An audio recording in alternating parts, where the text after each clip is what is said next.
staring at two documents that seem utterly incompatible. The more I examine them, the clearer it becomes that no one is connecting the dots. On one hand, we have Donald Trump's ambitious commitment to initiate America's most significant nuclear renaissance, aiming to quadruple reactor capacity and provide energy for AI data centers belonging to Google, Microsoft, Amazon, and Meta, with approvals for new plants promised in, believe it or not, just 3 weeks. On the other hand, there's a proclamation signed on January 14th, 2026, that threatens to cut off the fuel supply for all these reactors. What I'm about to reveal in the next few minutes is perhaps the most counterproductive energy policy decision in recent American history. The nation that holds the key is not China or Russia, it's Canada. Stick with me, and by the end, you'll understand why July 13th, 2026 could be a pivotal date in the AI competition, and yet hardly anyone is discussing it. If you're new here, consider subscribing to the Sarah Mitchell YouTube channel and ringing the bell. We focus on the stories that genuinely impact the world, not the surrounding noise. Let's rewind to April 2025. The Commerce Department discreetly launches an investigation into critical mineral imports, including uranium. This goes unnoticed. The financial media moves on, and mainstream outlets ignore it. By October 2025, the Commerce Department releases its findings. According to documents reviewed by Reuters and Bloomberg, the U.S. reliance on foreign uranium processing poses a national security threat. Yes, that's the term they used, national security. 2 months later, on January 14th, 2026, Trump concurs with this assessment. He signs Proclamation 1101, initiating a Section 232 national security investigation focused on uranium imports, and sets a 180-day negotiation deadline.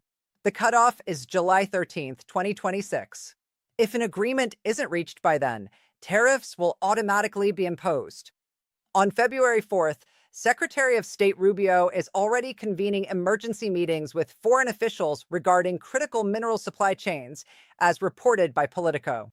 The clock is ticking, and Canada is the primary target. Here's where things get truly astonishing. Announcement number one: Canada is not just a uranium supplier, it is the uranium supplier. According to the U.S. Energy Information Administration, 27% of all uranium supplied to American nuclear facilities comes from Canada. However, that figure doesn't capture the full picture. The United States possesses 59,400 tons of uranium reserves, while Canada boasts 588,500 tons, 10 times more.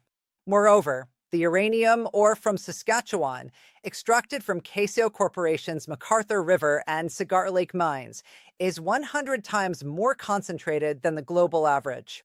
These are not merely uranium mines. They represent the highest grade uranium deposits ever found on Earth. Tim Gitzel, CEO of Casio, confirmed in a statement that left the utility sector in shock. American reactors require this uranium to operate, and there are no credible alternatives at scale. What he didn't explicitly state, but every energy analyst grasped, is that Canada doesn't need to issue threats. Its geology does the talking.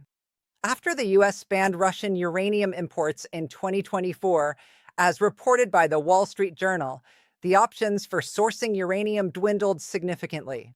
Kazakhstan produces more uranium than any other country, but its economy is closely linked to China's Belt and Road Initiative.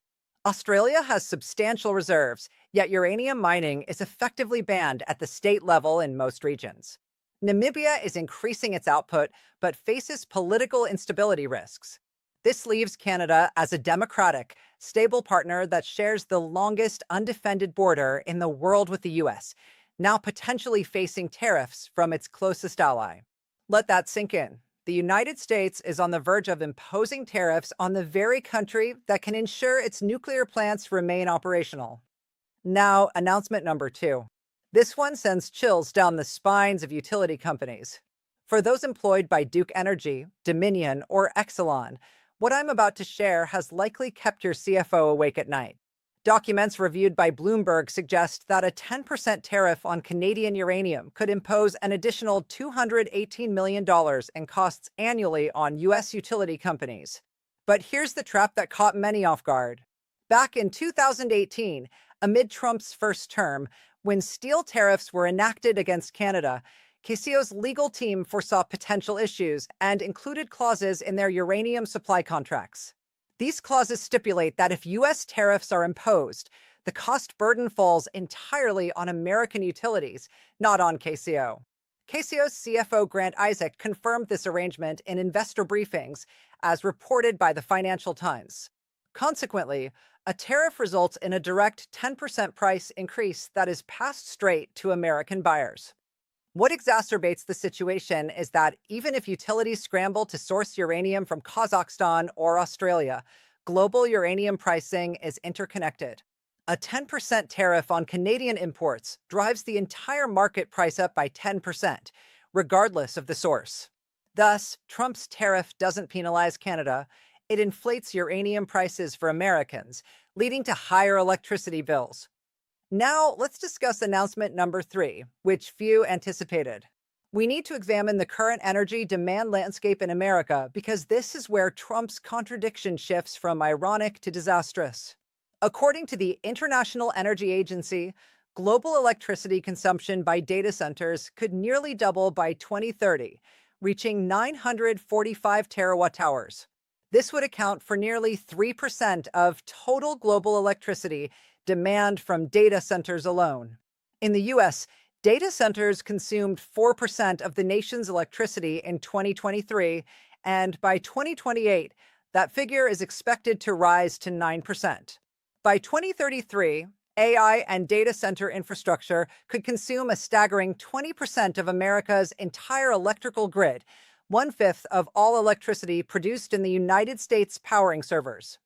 Trump's response, as outlined in his AI action plan on July 23, 2025, was to label nuclear power as the next Manhattan Project. He expedited environmental permits, offered federal land for data center construction, and assured Silicon Valley that nuclear approvals would occur in weeks rather than years. At Davos in January 2026, he informed tech executives they could secure nuclear plant permits in just 3 weeks. However, the nuclear industry's own trade associations, as reported by the Wall Street Journal, deemed this timeline overly optimistic. The Nuclear Regulatory Commission's rules still necessitate a minimum of 12 to 18 months for safety reviews, and you cannot bypass safety evaluations for nuclear power plants. That's not bureaucracy. It's a matter of physics and consequence management. Despite this, tech companies bought into the promise, or at least placed bets on it. Microsoft is reviving the 3 Mile Island plant, the site of a partial meltdown in 1979, to power its data centers by 2027, as confirmed by agreements with Constellation Energy. Amazon has committed $20 billion to data center sites in Pennsylvania near nuclear plants. Google has signed contracts for small modular reactors, while Meta has been quietly securing power purchase agreements across the nuclear sector.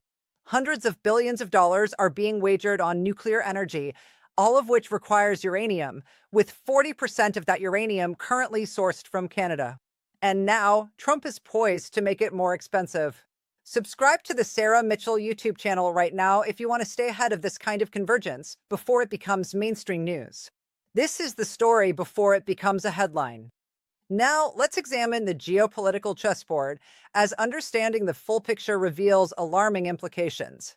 By 2024, Russia and China combined control over 50% of global uranium enrichment capacity. Consider the implications of this. Half the world's ability to transform raw uranium into reactor fuel is dominated by the two nations that most directly challenge American global leadership. When the U.S. banned Russian uranium in 2024 under the Prohibiting Russian Uranium Imports Act, it was a strategically sound decision, but it also severely limited America's options. Reports from Reuters indicate that Chinese state-owned enterprises are aggressively securing long-term uranium contracts from Kazakhstan and investing in uranium mines in Africa. They are developing enrichment capabilities that, according to the World Nuclear Association, will enable China to dominate the fuel cycle within a decade. Between 2025 and 2030, China is expected to construct more nuclear reactors than the rest of the world combined. They are not concerned with quarterly earnings or tariff optics. They're playing a long game spanning 30 years. Meanwhile, as China locks down supply chains, Trump is threatening tariffs against the only democratic Western aligned supplier capable of delivering uranium at scale. It gets even worse. KCO Corporation and Brookfield Renewable Partners acquired Westinghouse Electric Company in October 2022 for $7.9 billion, dollars, as confirmed in the deal announcement. Westinghouse is one of the largest nuclear reactor manufacturers and fuel service providers globally. Thus, Canada does not only control the uranium reserves, it also holds a significant share of the nuclear fuel cycle, from mining to refining to enrichment and fuel fabrication. The Blind River facility in Ontario is the world's largest uranium refinery, while Port Hope, Ontario, produces the only commercial scale supply of fuel grade natural uranium dioxide. These operations have been established for decades, with trained workforces and proven supply chains and infrastructure that took generations to develop. You cannot replicate this with a $2.7 billion Department of Energy initiative, which, to be fair, is what the Biden to Trump transition produced in early January 2026 as emergency uranium enrichment funding. While it's a good start, it's merely a drop in the ocean. Officials across the nuclear sector are now affirming what the numbers already indicate: rebuilding American uranium mining and processing infrastructure to a competitive scale would take a minimum of 10 to 15 years. Trump's AI timeline does not allow for that. Now, let's connect another important layer. The Section 232 uranium tariff deadline is set for July 13th, 2026. Coincidentally, the United States-Mexico-Canada Agreement, USMCA, the foundational trade framework for North America, is up for formal renegotiation in July 2026, exactly the same month. Trump is applying maximum economic pressure on Canada at the precise moment he requires Canada's cooperation to renegotiate the most critical trade deal in the hemisphere. This could either be the most sophisticated piece of negotiating leverage in modern trade history or a catastrophic miscalculation that compounds daily. What's striking is that Canada is not panicking. The Prime Minister's office has remained measured. KCO isn't issuing threats. They're signing long-term stability agreements, such as the landmark 15-year, $500 million workforce transportation partnership with Indigenous-owned companies in Saskatchewan announced in late 2025. They're building for the long haul because Canada understands something that Trump seems to have overlooked. When your adversary possesses what you need and there are no substitutes, leverage shifts in the opposite direction. Additionally, reports from Ottawa, as noted by the Globe and Mail, suggest that Canadian officials are already contemplating export taxes on uranium as a retaliatory measure if tariffs proceed. Here's the harsh reality. American utilities would then face both U.S. import tariffs and Canadian export taxes simultaneously, a double whammy that would result in higher electricity prices for both countries, achieving nothing beneficial for either economy. The model that actually works and produces results without disrupting supply chains is what Japan has successfully implemented. In October 2025, the U.S. and Japan signed a critical minerals cooperation framework, with Japan committing $350 million to a lithium iron phosphate production facility on American soil, as reported by Nikkei and confirmed by the U.S. Department of Energy. Joint ventures, technology sharing, and long-term partnerships with allies are the keys to reducing strategic dependence, not imposing tariffs on your most reliable supplier. Trump's own administration is attempting to pursue both strategies simultaneously: the Japan model with some partners and the tariff threat with Canada, and the contradiction is becoming increasingly evident. So, let's discuss what might unfold on July 13th, because there are essentially three potential outcomes, none of which are clean. Path 1, Trump blinks. Negotiations stall, but the backlash from utility companies, nuclear plant operators, and tech giants, Microsoft, Amazon, Google, all of whom have made public multi-billion-dollar investments in nuclear power, becomes too overwhelming to ignore. Trump claims concessions that may or may not exist, and no tariffs are imposed. The nuclear fuel supply remains intact, allowing AI data center construction to proceed as planned, and American electricity bills remain stable. This is the best case scenario, but it would make Trump appear to have backed down, which he despises. Path 2, moderate tariffs are imposed, 10% as leverage. KCO immediately passes the costs onto American utilities as per their existing contract clauses, resulting in rising electricity prices across the eastern seaboard.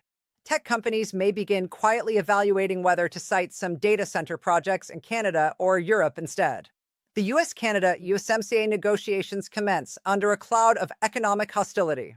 While America doesn't collapse, it suffers. Each percentage point increase in electricity costs diminishes the competitiveness of American AI infrastructure against Chinese alternatives, which are being built without tariff barriers. This scenario represents a slow burn, a death by 1,000 cuts. Path 3, full economic warfare ensues, with 25% import restrictions. American utilities face fuel cost spikes that could jeopardize reactor economics, leading some plants to reduce output. The AI data center boom, which initially spurred the nuclear renaissance promise, stalls or relocates abroad. Microsoft, Amazon, and Google begin exploring data center locations in Canada, the UK, and Southeast Asia, where power is cheaper and more reliable. America loses ground in the AI race, not due to Chinese innovation, but because of a uranium negotiation that could have been handled differently. Industry sources speaking to Bloomberg on background have characterized Scenario 3 as unlikely, but not impossible. Trump has a history of enduring economic pain in pursuit of a negotiating position, even when his advisors advise against it. However, there is a legitimate argument underlying all of this, and it deserves to be articulated clearly. The Commerce Department's Section 232 investigation was correct in identifying a vulnerability. America does depend on foreign nations, including adversarial ones, for critical mineral refining. Even when the U.S. mines uranium domestically, most of it is processed overseas. Currently, there are only 3 licensed uranium mills operating in the entire United States. This represents a genuine national security gap. The question remains whether tariffs on Canada will close that gap or exacerbate it while doing nothing to rebuild domestic capacity.